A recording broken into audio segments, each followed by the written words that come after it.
Mi padre arruinó mi vida y la de mi madre siendo un psicópata inseguro y diciéndome que él era Dios mismo. Advertencia: este relato contiene descripciones de abuso físico y psicológico. Escribo esto con la esperanza de liberarme de mis propios demonios, una confesión al viento digital. Sé que al compartir mi historia aquí, abro mi vida a un escrutinio ajeno, que algunos dudarán de mi palabra o incluso se burlarán. Pero para ser honesto, prefiero lidiar con la incredulidad o el escarnio de extraños en Internet que con el torturador que habita en mi vida y, más persistentemente, en mi propia mente.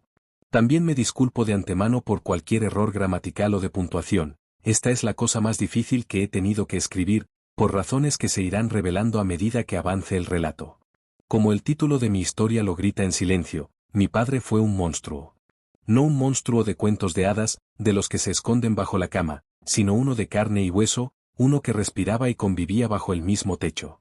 Un ser que encontraba un placer retorcido en anularme, en despojarme de mi valía como hombre, y en abusar de mi madre, quien, para mi eterno luto, nos dejó hace poco más de un año. Ella ahora descansa en paz, lejos de esta pesadilla, pero la suya y la mía se entrelazaron de una manera que ni la muerte puede desatar por completo. Crecí en los años 90, en el corazón profundo del sur de Alabama. Un lugar pequeño, silencioso, donde el pueblo más cercano quedaba a 20 minutos de carretera solitaria. Ese aislamiento forzado no era solo geográfico, se infiltró en mi mente, cimentando las bases de los problemas psicológicos que aún hoy me persiguen. Al principio, en mis recuerdos más tempranos, mi padre no era un tirano. De hecho, tengo flashes de momentos agradables con él. Era un hombre del sur, un chico de granja, de manos callosas y espíritu trabajador. Recuerdo su risa, su presencia imponente pero, en ese entonces, protectora. Él continuó siendo el proveedor, y aunque tuvimos nuestras luchas como cualquier familia, nunca fuimos realmente pobres. Él se aseguraba de que la mesa tuviera comida y el techo nos cubriera. Pero en algún punto de ese camino que llamamos infancia, algo se quebró dentro de él, algo se torció irremisiblemente, y se transformó en la bestia que todavía me persigue, un fantasma que se niega a abandonar los pasillos de mi mente. Él proveía, sí, y mi madre también hacía su parte, trabajando incansablemente como agente de seguros. Era un equilibrio precario que, con el tiempo, mi padre usaría como un arma arrojadiza, esgrimiendo su cheque de pago como la justificación suprema para su comportamiento cada vez más errático y abusivo. La declive comenzó cuando yo tenía entre 7 y 8 años. Fue un cambio gradual, casi imperceptible al principio, como una niebla densa que se posa lentamente sobre un paisaje familiar. Poco a poco, empezó a prohibirle a mi madre y a mí ver a nuestros parientes. Dejó de permitir las visitas a mis primos, a los amigos de la familia. Nuestras interacciones se redujeron a mis abuelos, y aún así, incluso después de esas raras visitas, me sometía a un interrogatorio implacable. ¿Qué hiciste? ¿Qué dijiste? Me bombardeaba con preguntas, su voz grave, sus ojos fijos en mí, sembrando una confusión profunda en mi joven mente. Yo, un niño, incapaz de entender la raíz de su ira, solo atinaba a hundirme en el asiento de la camioneta, intentando hacerme pequeño, desaparecer, impulsado por un miedo primario. Pero mi intento de desaparecer solo empeoraba las cosas, desencadenando lo que yo llamaba su tradicional sermón, una diatriba caótica y sin sentido que aún resuena en mis pesadillas. La diatriba iba de un lado a otro, una maraña de acusaciones sin fundamento, pero siempre, volvía a los mismos puntos. Yo era una pérdida de tiempo para todos, no merecía nada de lo que tenía, y, lo más escalofriante de todo, debía estar de rodillas dándole las gracias, porque él era mi Dios. Sí, lo decía. Una y otra vez. Sin una pizca de ironía. Seré honesto, no era el niño perfecto. Cometer errores era parte de mi existencia, como la de cualquier otro niño. Cosas normales de la infancia, las dolores de crecimiento inevitables. Entiendo lo que es el amor duro, las lecciones difíciles que te forjan el carácter. Pero lo que él me hacía, lo que continuó haciéndome, carecía de rima o razón. No había una lección, solo castigo. No había amor, solo control. Y esa falta de lógica era aún más aterradora que la brutalidad misma. El comportamiento errático de mi padre no solo nos aislaba de la familia extendida, lentamente, convirtió nuestro hogar en una cárcel invisible para mi madre y para mí. Salir de casa se volvió una odisea, cargada de una tensión que se sentía en el aire, densa y asfixiante. Ocasionalmente, mi madre lograba convencerlo de ir a algún lugar normal para un niño, un parque acuático, un parque local, pequeños oasis en un desierto de control. Pero esos momentos de aparente normalidad eran una ilusión frágil. Cada vez que regresábamos, la escena se repetía, una y otra vez, con la misma brutalidad predecible. La puerta de la casa apenas se cerraba y ya estábamos bajo el fuego de sus preguntas, los mismos interrogatorios obsesivos, la misma cantaleta, la misma amenaza velada. Llegó un punto en que la simple idea de salir, de ir a cualquier parte, me generaba un pavor tan profundo que prefería quedarme en casa, encerrado, solo para evitar la inevitable confrontación que me esperaba al regresar. La casa, que debería haber sido nuestro refugio, se convirtió en el epicentro de nuestro miedo. Mi única interacción social significativa fuera de ese entorno asfixiante era en una pequeña escuela pública, una de esas K8 que ya no existen, un edificio modesto donde los grados se mezclaban y la comunidad era pequeña. Era un respiro minúsculo en mi semana, un puñado de horas donde podía fingir ser un niño normal. Más tarde, cuando me tocó ir a otra escuela para completar mi educación, el daño ya estaba hecho. La falta crónica de experiencias sociales había sembrado en mí una profunda ineptitud para conectar con los demás. No hice amigos, no por falta de deseo, sino por una incapacidad para funcionar en un entorno social normal. A eso se sumaba la paranoia que mi padre había plantado en mi cabeza, me había convencido de que siempre me estaba observando, incluso en la escuela. A cualquier persona normal eso le sonaría como la broma pesada de un padre, un juego para controlar a un niño. Pero para mí, inmerso en ese aislamiento y sometido a su comportamiento impredecible y tiránico, era una verdad irrefutable. Genuinamente creía que él era como Dios, con un ojo que todo lo ve en el cielo, o en las paredes, o en los ojos de los extraños. Esa creencia me mantenía en un estado de vigilancia constante, con el corazón latiéndome en la garganta ante cualquier pequeño desvío de la rectitud. Hubo un breve periodo en que intenté hacer deportes, anhelando la normalidad, la interacción, la liberación que otros chicos parecían encontrar. Él siempre se negó, hasta que mi madre, en un raro arrebato de fuerza, logró convencerlo de que me dejara tomar clases de kickboxing en un gimnasio local. Era una pequeña victoria, un rayo de esperanza. Duró un año. Un año de aprender a canalizar la energía, a sentirme fuerte, a creer que quizás podía defenderme de algo. Pero el alivio fue efímero, y el terror, inminente. Después de ese año, mi padre, con una sonrisa que no llegó a sus ojos, me dijo que quería ver lo buen luchador que me había vuelto. Quería que boxeáramos afuera. El terror me paralizó, pero mi cuerpo, condicionado por años de obediencia, se movió. Salimos. Tengan en cuenta esto, yo era un tipo bajito, y mi padre medía 1,88 metros. Me superaba en altura por una cabeza entera, una torre imponente que aún hoy me persigue en mis recuerdos. Afuera, bajo el sol implacable del sur, me pidió que intentara golpearlo. Al principio, mi puño se sentía inútil. Él, con sus extremidades largas, me empujaba una y otra vez, manteniéndome a raya sin esfuerzo. La frustración y el miedo se mezclaban en mí. Hasta que, por fin, en un intento desesperado, logré darle un golpe, un jab torpe, en el estómago. No fue un golpe fuerte, apenas lo hizo retroceder un paso y jadear por un segundo. Por una fracción de segundo, una chispa de esperanza, tan brillante como ingenua, iluminó mi mente. Pensé que estaría orgulloso. Que vería mi esfuerzo, mi progreso. Qué tonto fui. Su mirada se fijó en mí por un instante, y de repente, como una bestia desatada, cargó. El mundo se volvió un borrón de dolor cuando me pateó en la ingle con una ferocidad brutal. Caí al suelo, doblado en dos, con lágrimas de dolor y humillación ardiendo en mis ojos. Mientras yacía allí, indefenso, retorciéndome, mi padre se inclinó, su aliento caliente en mi oído. No le digas nada a tu mamá o te mato, susurró, la amenaza más fría que había escuchado jamás. Me quedé allí, confundido, con el dolor físico eclipsado solo por la absoluta perplejidad. ¿Cuál era el sentido de todo esto? ¿No quería que peleara?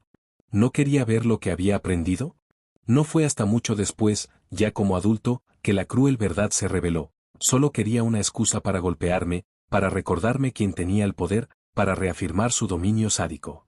Hasta el día de hoy, nunca le conté a mi madre lo que hizo. El miedo era demasiado grande.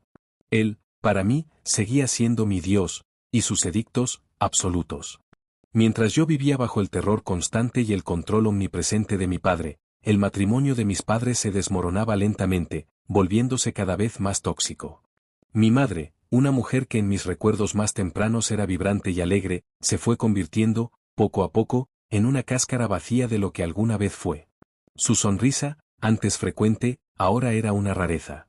Nuestros rostros, el suyo y el mío, reflejaban el mismo patrón de miedo y desesperación silenciosa.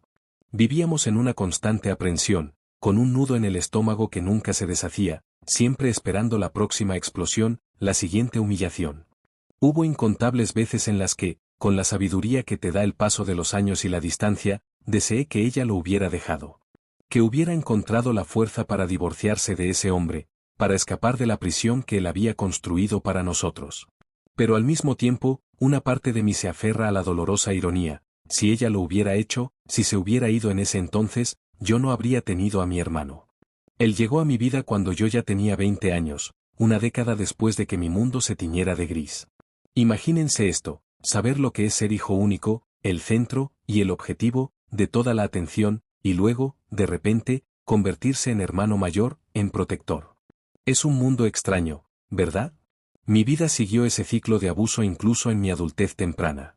La escuela secundaria fue un borrón. No hice amigos, no participé en actividades extracurriculares. Sabía, con una certeza opresiva, cuál sería la respuesta de mi padre a cualquier intento de vida social o independencia: un rotundo no. Me limité a hacer lo mínimo indispensable para graduarme, una especie de fantasma que se movía por los pasillos, invisible para todos, menos para la sombra que me perseguía. Las peleas entre mis padres eran constantes, y mi padre siempre me culpaba por cosas imaginarias, por problemas que solo existían en su mente perturbada. Mis cumpleaños, que para cualquier niño son un día de alegría, se convirtieron en algo que yo temía. Incluso los regalos, esos pequeños gestos de cariño de mis abuelos o de otros parientes, se volvían una fuente de angustia. Los apreciaba, sí, cada uno de ellos era un destello de amor en mi oscuridad. Pero el recibirlos desataba el mismo ritual cruel de mi padre: me tachaba de inútil, no importaba cuánto me esforzara por complacerlo. Decía que todos estaban perdiendo el tiempo conmigo, que no valía nada, y culminaba siempre con la misma, aterradora declaración: yo soy tu Dios. Con el tiempo, mi mecanismo de supervivencia se afinó. En las raras ocasiones en que asistíamos a reuniones familiares o eventos sociales, mi primer instinto era encontrar un rincón vacío, una habitación desocupada, y quedarme allí, en silencio, hasta que fuera hora de irse. Me negaba a socializar con cualquiera, impulsado por el miedo paralizante que él había infundido en mí. Pensé que esa táctica me protegería, que me haría menos visible, menos objetivo de su ira. Pero no funcionó. Él siempre encontraba pretextos imaginarios para gritarme y humillarme, sin importar cuánto intentara pasar desapercibido. Mi madre y yo, en un esfuerzo desesperado por aplacar a la bestia, intentábamos encontrar actividades que él pudiera disfrutar, o le comprábamos regalos con el dinero que ella ganaba, como si el materialismo pudiera comprar su afecto o, al menos, su silencio. Pero invariablemente, él se quejaba del regalo, criticaba cualquier detalle, y luego retomaba su ritualístico sermón sobre cómo éramos nada sin él. Era, para decirlo sin rodeos, un infierno. Más tarde, en mi vida adulta, el control de mi padre se volvió aún más asfixiante. Se negó a dejarme tener un trabajo hasta que cumplí los 20 años. Me llamaba vago y me decía que necesitaba trabajar, convenientemente olvidando que yo le había rogado durante 3 años para que me permitiera conseguir un empleo, solo para poder salir de la casa y hacer algo, cualquier cosa. Tenía un coche, un Toyota Camry de 2003 que mis padres consiguieron a buen precio, pero la libertad que representaba era ilusoria. Cada vez que me ponía al volante, mi padre me recitaba su mismo discurso amenazante: estamos sufriendo por tu culpa, te estaré vigilando donde quiera que vayas, no eres nada sin mí. Ese coche solo lo usaba para ir a la escuela y, una vez que tuve trabajo, solo para ir y venir de allí. Rogaba, suplicaba por permiso para socializar, para ver a otros seres humanos, pero la respuesta siempre era la misma: no. No me marché de casa hasta que cumplí los 27. Pero ya llegaremos a eso. La llegada de mi hermano, cuando yo ya rondaba los 20, desvió parte de la atención de mi padre de mí. Fue un respiro, aunque tenue. Y amo a ese niño con todo mi corazón. Por alguna razón que jamás pude entender, mi padre nunca lo maltrató como a mí. Siempre fue más amable, más suave con él. De nuevo, no hay una razón lógica para ello, y honestamente, no creo que la haya. Pero lo amaba, sin celos. Nunca le desearía sufrir el mismo abuso que yo padecí a manos de ese vaquero loco y desquiciado. Este ciclo de abuso, de control, de paranoia y humillación, continuó a lo largo de toda mi vida. Intenté irme varias veces, pero él nunca me dejaba, y, en ese punto, mi madre tampoco. Él la había aislado hasta tal extremo que yo me había convertido en su única interacción social, aparte de mi padre, más tarde, de mi hermano. Intenté alistarme en el ejército, una salida desesperada, pero ella me atormentaba con la misma excusa llena de culpa: no me dejes sola con él. Y como un tonto, caía en la trampa cada vez. Este ciclo de locura pareció no tener fin, hasta que una noche, cuando cumplí los 27, todo cambió. Fue la noche en que, finalmente, le hice frente a mi padre, y el miedo que vi en sus ojos fue mi primera victoria. La opresión de mi padre era una constante, una niebla densa que envolvía cada aspecto de mi existencia. Mi madre y yo éramos sus prisioneras, atadas no solo por la geografía de ese rincón olvidado de Alabama, sino por una red invisible de miedo y dependencia emocional que él había tejido con maestría. Cada intento de escapar era sofocado antes de nacer. Recuerdo, con una mezcla de amargura y vergüenza, las veces que intenté alistarme en el ejército. Veía en el uniforme una promesa de libertad, una forma de romper las cadenas que me ataban a esa casa y a su tiranía. Pero mi madre, a quien él había aislado hasta el punto de convertirme en su único vínculo con el mundo exterior, más allá de él y de mi pequeño hermano, siempre me detenía. No me dejes sola con él, me suplicaba, su voz rota, sus ojos llenos de una desesperación tan profunda que era imposible ignorarla. Y yo, como un tonto, caía en la trampa una y otra vez, sacrificando mi propia libertad por el peso insoportable de su culpa. Este ciclo de locura, esta danza macabra de abuso y sumisión, parecía no tener fin. Año tras año, mi vida se reducía a los dictados de un hombre que se creía Dios. La asfixia era total. Hasta que una noche, cuando cumplí los 27 años, la cuerda se tensó tanto que tuvo que romperse. Y esa ruptura fue violenta, liberadora y aterradora a partes iguales. Esa noche, la casa resonaba con los gritos de mis padres. Otra pelea, una más en la interminable serie de conflictos que marcaban la banda sonora de nuestra existencia. Mi hermano, que en ese entonces tenía solo 7 años, estaba en la habitación contigua a la mía. Su inocencia, su vulnerabilidad, eran el último vestigio de cordura en ese hogar desquiciado. Fui a consolarlo, me senté a su lado en la oscuridad, susurrándole que todo estaría bien, que yo estaba allí para él. Quería protegerlo del monstruo que había arruinado mi infancia, del que ahora amenazaba con devorar la suya. De repente, la puerta de la habitación de mi hermano se abrió de golpe. Mi padre apareció en el umbral, una silueta imponente, ebrio, en ropa interior, con los ojos inyectados en sangre. Su presencia llenó el pequeño espacio, el aire se volvió pesado con su ira. Me ordenó salir. Fuera. Ven a la cocina, ladró. Obedecí, mi cuerpo moviéndose por inercia, el corazón martilleándome en el pecho. Una vez en la cocina, el ritual comenzó. El mismo evangelio de desprecio que había predicado durante toda mi vida. Gritos, acusaciones por cosas sin sentido, la familiar cantaleta sobre mi inutilidad. Mis oídos habían aprendido a filtrarlo, mi mente a construir muros. Pero entonces, dijo algo diferente, algo que cortó a través de mi indiferencia forzada y encendió una llama. Estás desperdiciando tu vida, no estás haciendo nada con ella, eres un vago. Y en ese instante, después de años de soportar, de encogerme, de someterme, algo dentro de mí se quebró. Pero no fue un quiebre de desesperación, sino uno de pura y absoluta furia. Tú nunca me dejaste tener una vida, le grité, la voz ronca, cada palabra un desahogo de años de silencio. Tu paranoia está arruinando nuestra familia. Y nada en este mundo te hará feliz. Su rostro se contorsionó en una máscara de sorpresa y furia. En un segundo, su puño impactó contra mi cara. Un golpe brutal, directo, que debería haberme derribado. Pero no lo hizo. Para mi propia sorpresa, y para la suya, me mantuve en pie. Por primera vez en mi vida, recibí el golpe y no caí. No sentí el dolor de inmediato, la adrenalina era un velo. Solo 2 días después, la marca en mi mejilla se manifestaría plenamente. Mi cabeza giró con la fuerza del impacto. Lo miré. La cara de asombro en su rostro, la incredulidad, fue mi combustible. Este hombre, que se había proclamado a sí mismo Dios, que había reinado sobre mi vida con una mano de hierro, irónicamente, él nunca fue a la iglesia, estaba ahora aterrorizado. Estaba siendo atacado por su propio hijo, por la persona a la que había sometido durante casi 3 décadas. Tuvo el descaro de estar sorprendido, de no entender cómo había llegado a eso. Antes de que pudiera hacer algo más, antes de que esa furia latente en mí pudiera desatar años de resentimiento, mi madre se interpuso, sujetándome. La confrontación se detuvo. Mi padre, aún tembloroso, me espetó: empaca tus cosas y sal de esta casa. Tienes 20 minutos. Y lo hice. Con el corazón aún latiendo con una mezcla de triunfo y terror, fui a mi habitación. Pero él no podía soportar perder el control.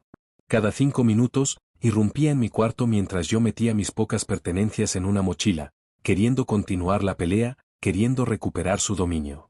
Cada vez, mi mano buscaba algo, una navaja de bolsillo, incluso mi pequeña televisión portátil. Aléjate de mí, le advertía, la voz baja pero firme. Me voy. Deja de interrumpirme para otra pelea que has perdido. Finalmente, salí de esa casa. Mi primera parada fue la casa de la madre de mi padre, mi abuela, una santa a la que amo hasta el día de hoy. Ella me dio un lugar donde quedarme, una vieja caravana de los 90 que, aunque se caía a pedazos, era un santuario para mí. He vivido allí desde entonces. Intenté contarle todo lo que había sucedido, pero las palabras se trabaron en mi garganta. ¿Cómo le dices a tu propia abuela que uno de sus hijos es un psicópata desquiciado que se ha autoproclamado Dios durante toda tu vida? Era demasiado, incluso para ella. Con el tiempo, dejé de intentar desahogar todo el trauma sobre ella. Intenté superarlo por mi cuenta, aunque sabía que el daño seguía ahí, latente, inquebrantable. Mi madre se quedó. Se quedó casada con mi padre hasta el día de su muerte, hace apenas año y medio. Su matrimonio, si es que así se le podía llamar, se pudrió aún más una vez que yo me fui. Sin mí como amortiguador, como su única interacción social fuera de él y de mi hermano, la toxicidad se intensificó. Mientras yo estaba en el trabajo, ella me llamaba varias veces a la semana, no para hablar, no para pedir ayuda, no para buscar consuelo. Simplemente para llorar. Sollozaba sin parar al otro lado de la línea, y yo, impotente, con el corazón destrozado, no sabía qué hacer. Ella se había encerrado en su propio infierno, y, por más que lo intenté, no me permitió rescatarla. Cada una de sus llamadas me dejaba en un mar de lágrimas, sintiendo la punzada de no poder protegerla de quien se suponía que debía amarla. En cuanto a mi padre, él nunca se disculpó. Por supuesto que no. En cambio, le dijo a todo el mundo que yo me había vuelto loco, que lo había atacado sin razón alguna. Afortunadamente, no mucha gente le creyó, la mayoría de nuestros familiares sabían que algo andaba mal con él, aunque no la magnitud del infierno que vivíamos. Aún así, sus mentiras dolían, intentando reescribir la historia para cubrir sus propios pasos. Hoy tengo 34 años, y estoy escribiendo esto. Mi vida, en muchos aspectos, está hecha pedazos. He luchado incansablemente por encontrar un trabajo estable, pero la economía no ayuda y las cicatrices internas me pesan. Para sobrellevar esta realidad, caí en el alcoholismo. Es mi forma de describir mi enfermedad mental, pero la verdad es que la siento de una manera mucho más literal. Mi padre está en mi cabeza, gritándome constantemente.